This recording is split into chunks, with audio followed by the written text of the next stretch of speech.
Olá pessoal, tudo bem? Sejam muito bem-vindos e o nosso assunto de hoje é a verdadeira natureza do Evangelho. Quer entender um pouco mais? Quer saber se você realmente está vivendo o Evangelho? Se você pelo menos sabe o que é o Evangelho de Cristo? Fique comigo até o final do vídeo. Bom, irmãos, olha só. Existe uma fusão muito errada que acontece no nosso meio, que é a fusão entre Jesus Cristo humilhado e Jesus Cristo glorificado. Nesse domingo passado, se você tiver maior interesse, essa ministração está no Instagram do Ministério. Esse que está bem aqui embaixo. Só você nos seguir por lá também, que todos os domingos nós temos ministração da palavra por lá. Nós temos a transmissão do culto por lá. Nesse domingo agora, eu falei de maneira um pouco mais abrangente sobre essa fusão, essa confusão que é errada. Jesus humilhado, Jesus glorificado. Irmãos, o Evangelho, o que nós temos escrito aqui, as palavras de Jesus que nós temos escritas aqui na palavra de Deus, são palavras de Jesus Cristo humilhado. São palavras de um homem, 100% homem, 100% Deus, mas nesse momento em que ele profere tais palavras, que ele dá os seus direcionamentos, quem está dizendo é Jesus Cristo humilhado. Em Isaías capítulo 53, nós temos a definição de como esse homem era. E lá irá dizer que esse Jesus Cristo, nós não fizemos dele caso algum. Nele não havia beleza alguma a qual nós pudéssemos ser atraídos por ela.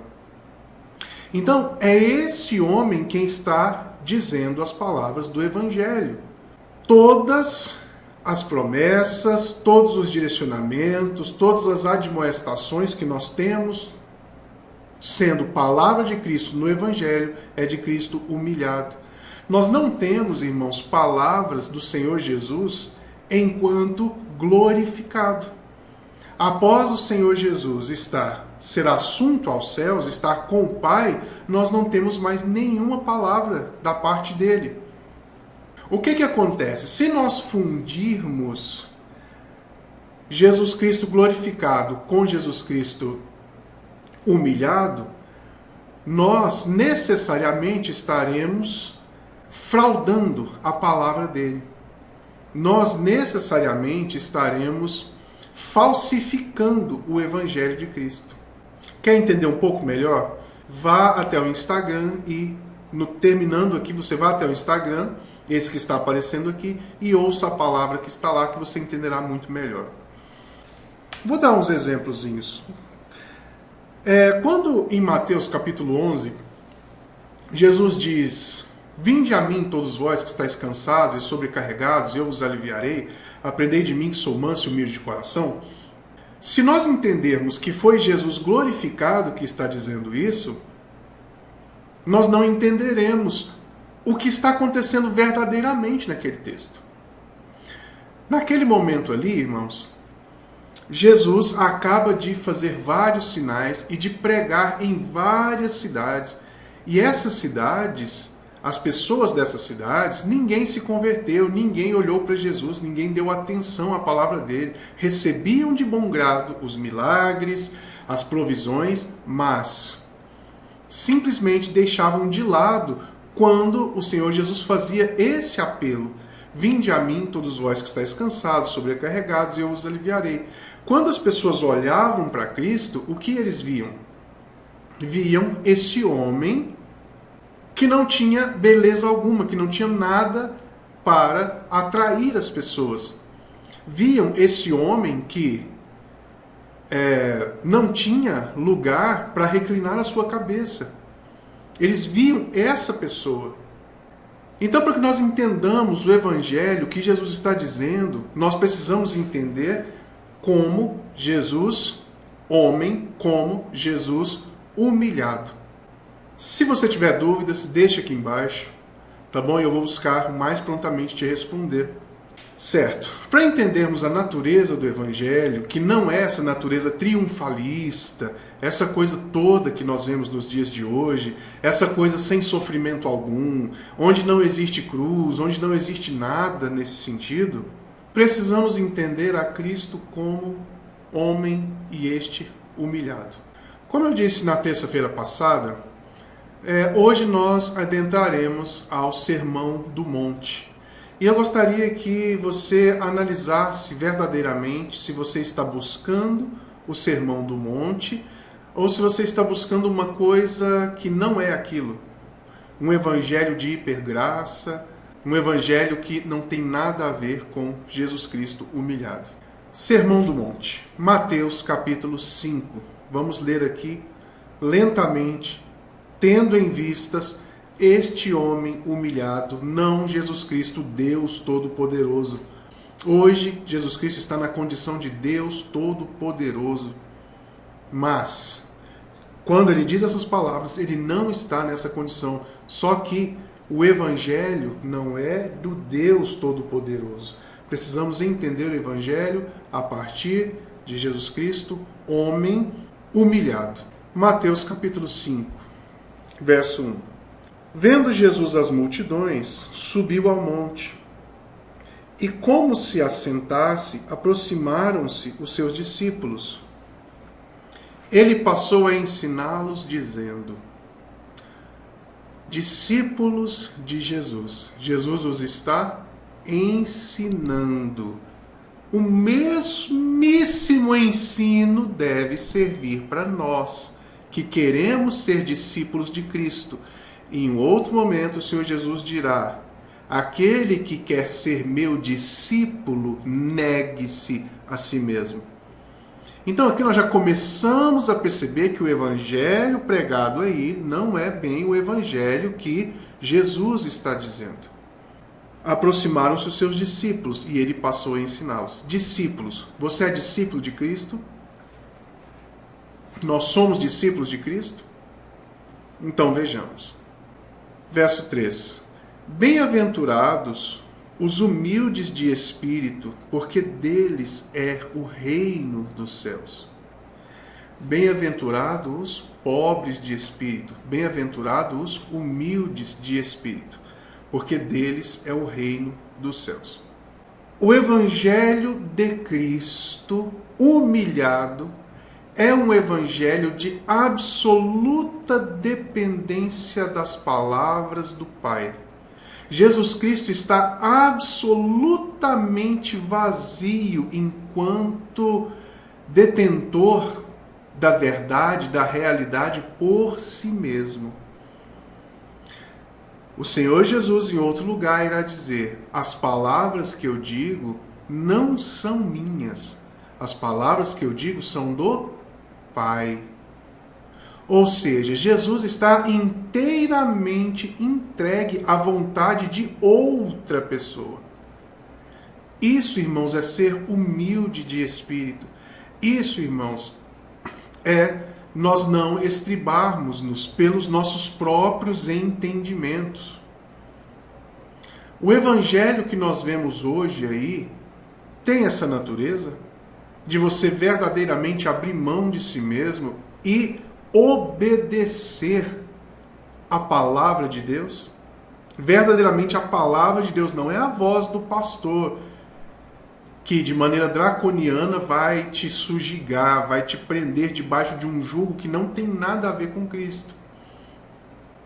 Nós estamos, os pastores, os líderes, você está vivendo isso? Buscando em amor, em humildade, conhecimento da palavra de Deus e viver em conformidade com essa palavra?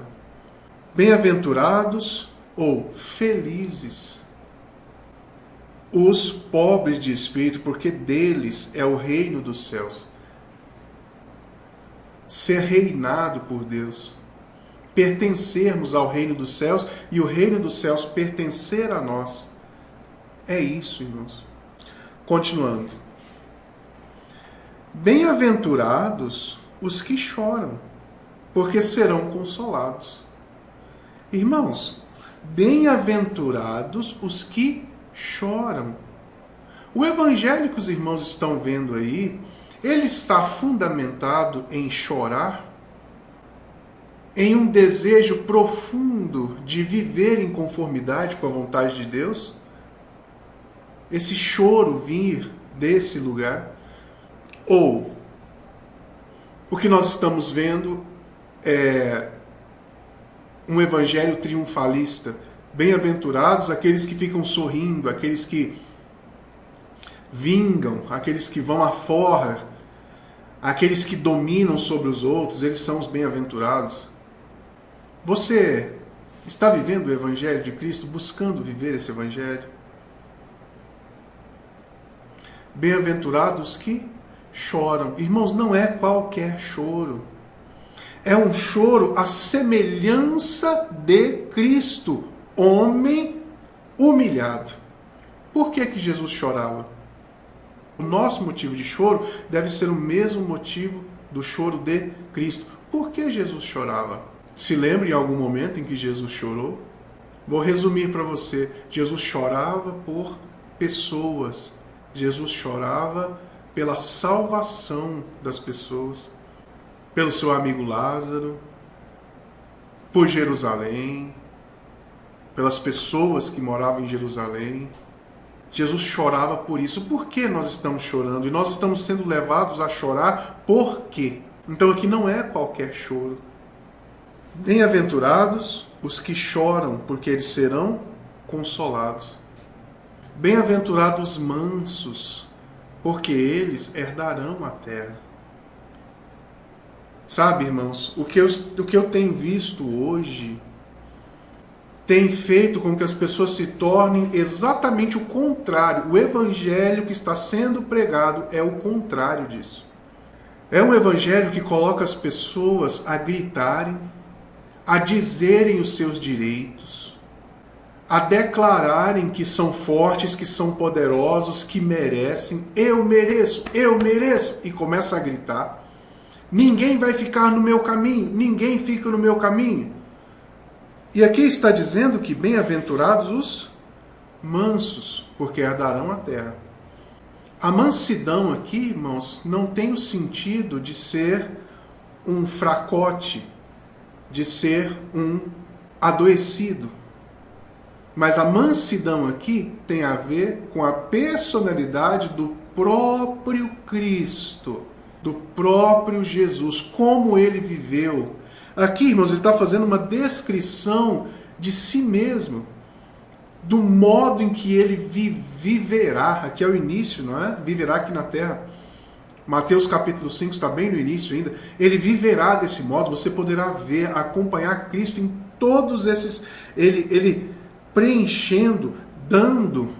Ele faz esse sermão e depois ele dá todo o respaldo, ele dá o cumprimento, ele preenche todos esses requisitos, demonstrando como nós devemos viver em humildade, em mansidão, em choro, na dependência das palavras do nosso Deus.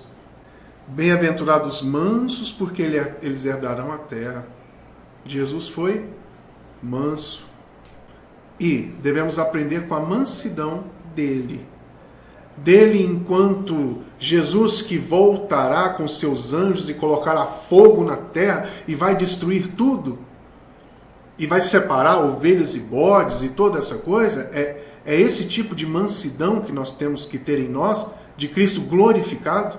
É claro que não. A palavra do Evangelho, o modo de viver, o modo de refletir o próprio Cristo é enquanto humilhado. Não tem outra saída, não tem outro lugar para nós irmos. Pense no que aconteceu com os discípulos de Jesus. Pelo menos pelos primeiros 3 séculos. Até que o cristianismo se tornou uma religião oficial com Constantino, não é? Aí o cristão sai de perseguido a perseguidor. Os cristãos começam a perseguir e a destruir pessoas, destruir templos, destruir deuses, destruir tudo. Eliminar pessoas. Os cristãos começam a fazer isso, mas do início até o século 3, 4, irmãos, todos os discípulos foram perseguidos, martirizados, precisaram andar na dependência de Deus, precisaram chorar pelo motivo certo, precisaram ser mansos. Mas depois isso se inverte, porque agora o cristão não tem mais que ser manso, agora ele tem que ser bravo, ele tem que defender o Império Romano, tem que fazer cruzadas. Não é isso que o cristianismo se torna? Mas eu te digo com toda clareza, com toda certeza, esse não é o Evangelho de Cristo. Bem-aventurados os que têm fome e sede de justiça. Bem-aventurado os que têm fome e sede de justiça. Os pastores, o evangelho pregado hoje, irmãos, tem trabalhado para esse fim, para que nós tenhamos fome e sede de justiça? Ou tem trabalhado para nos colocar em uma espécie de fomos abençoados em todas as regiões celestes e agora o bem pertence a mim?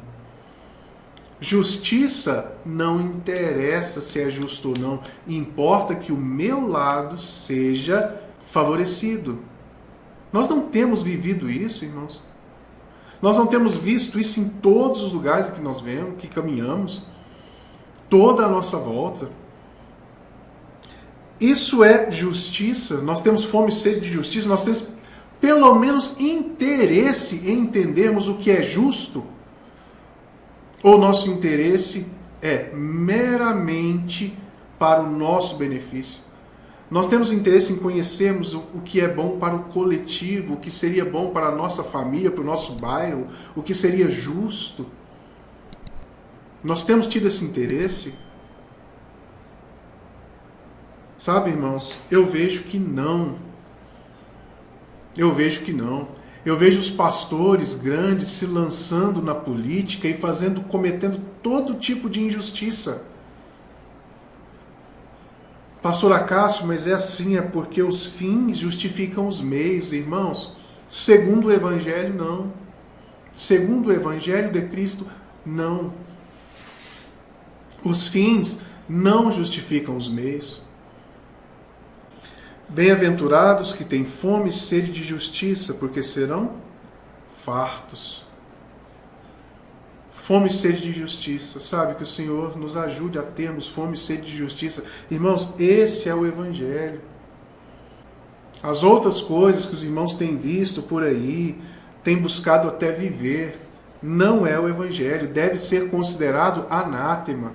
O apóstolo Paulo vai nos dizer isso. Se alguém prega algum outro evangelho que não esse, o evangelho de cruz, um evangelho de Cristo e esse crucificado, se alguém prega um outro evangelho, tendo o evangelho como objeto de autossustentação, de locupletação própria, se alguém prega esse tipo de evangelho, deve ser considerado anátema, maldito. Deve ser considerado maldito. Irmãos, que o Senhor nos ajude. Mas o que mais temos visto é isso. Evangelho maldito. Bem-aventurados os misericordiosos, porque alcançarão misericórdia. Bem-aventurados os misericordiosos, porque alcançarão misericórdia.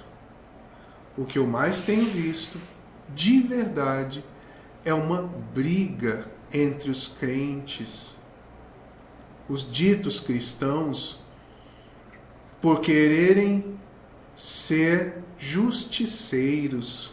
Mas eles não buscam a justiça, eles buscam o que lhe é aprazível. Vejo pastores, irmãos, congregações inteiras declarando: quem vota no fulano não é cristão. Cristão que vota em tal coisa não é cristão.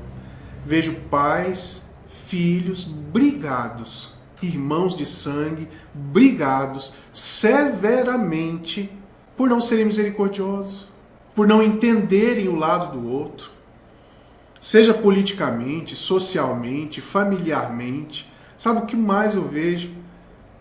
Seja misericordioso, tome a miséria do outro e coloque no seu coração. Tanta coisa que as pessoas à sua volta passaram e você simplesmente quer que elas sejam perfeitas e excelentes ao seu modo, que elas se adequem. Você quer que a pessoa se transforme completamente, anulando 30, 20, 50 anos de vida para caber no seu molde, para que você possa se relacionar e ser verdadeiramente próximo a essa pessoa, ao parente, ao amigo. Isso, irmãos, não é ser misericordioso. Volto a dizer para os irmãos para a gente terminar por hoje. E depois a gente continua. Jesus demonstra todas essas características aqui. E é desse jeito que temos que viver. É desse jeito aqui. Devemos nos esforçar. Devemos estar no Senhor sabendo, tendo a certeza, aos pés do Senhor, firmes naquela palavra que Ele mesmo disse: sem mim nada podeis fazer. Eu sei que sem Cristo eu não posso fazer nada, não consigo fazer nada. Mas em Cristo, com Cristo, a partir de esforço da minha parte, de tomar a cruz que Ele me manda tomar, Ele me manda tomar a cruz e segui-lo, eu tenho condição de viver de maneira semelhante a essa daqui e refletir a glória e o caráter de Cristo. Refletir o caráter de Cristo. Qual é o caráter de Cristo? É isso que nós estamos lendo. O caráter de Cristo é o seu evangelho, é a boa nova. O Espírito Santo habitando em mim me dá toda a condição de viver dessa maneira. Bem-aventurados misericordiosos, porque alcançarão misericórdia. Sabe, irmãos, a misericórdia triunfa sobre o juízo. Quando nós olhamos para Cristo, nós vemos tudo isso. Nós vemos Ele ser humilde. Nós vemos Ele chorar pelos motivos certos. Nós vemos Ele ser manso, muito manso. Nós podemos ver Ele ter fome e sede de justiça. Estabelece o que é justo, ainda que em detrimento do seu próprio bem, do seu próprio benefício. Jesus estabelece o que é justo em muitos discursos. Exemplo, quando o pessoal pega aquela senhora e joga aos pés de Jesus dizendo que iriam apedrejá-la. O que Jesus fala? Ele estabelece o que é justo. As pessoas ficariam felizes com ele? De jeito nenhum. As pessoas ficaram bravas, com certeza, mas ele estabelece o que é justo. Ele diz: quem nunca tiver errado, quem não tiver pecado, atire a primeira pedra. Entende, irmãos, o que é justo? As pessoas ficaram felizes com Jesus. Jesus angariou pessoas e tal, e os poderosos gostaram daquela fala. E agora Jesus estava bem na fita? Não. Mas ele estabeleceu o que era justo, o que é honesto. Nós vemos Jesus sendo misericordioso a tal ponto de, pregado na cruz, ele diz: Pai, perdoa-os, porque eles não sabem o que fazem. Misericordioso, bem-aventurados, felizes os misericordiosos, porque eles serão alvos dessa misericórdia. Eles alcançarão misericórdia. Sabe, irmãos, que o Senhor nos ajude. Irmãos, o evangelho que está sendo pregado aí não tem nada a ver com o evangelho de Cristo. Fizeram uma coisa terrível, que é, estabeleceram aqui como se fosse Jesus Deus falando, Jesus glorificado falando, e utilizam o nome de Jesus um pouquinho assim, e se utilizam do Velho Testamento inteiro para poder estabelecer loucura na cabeça dos ditos cristãos. Por favor, envie esse vídeo a outras pessoas, assista o nosso vídeo lá no Instagram. Muito obrigado por assistir. E nós nos vemos na terça-feira que vem, nesse mesmo lugar aqui, em nome de Jesus, dando continuidade à natureza do verdadeiro Evangelho. Obrigado, com Deus.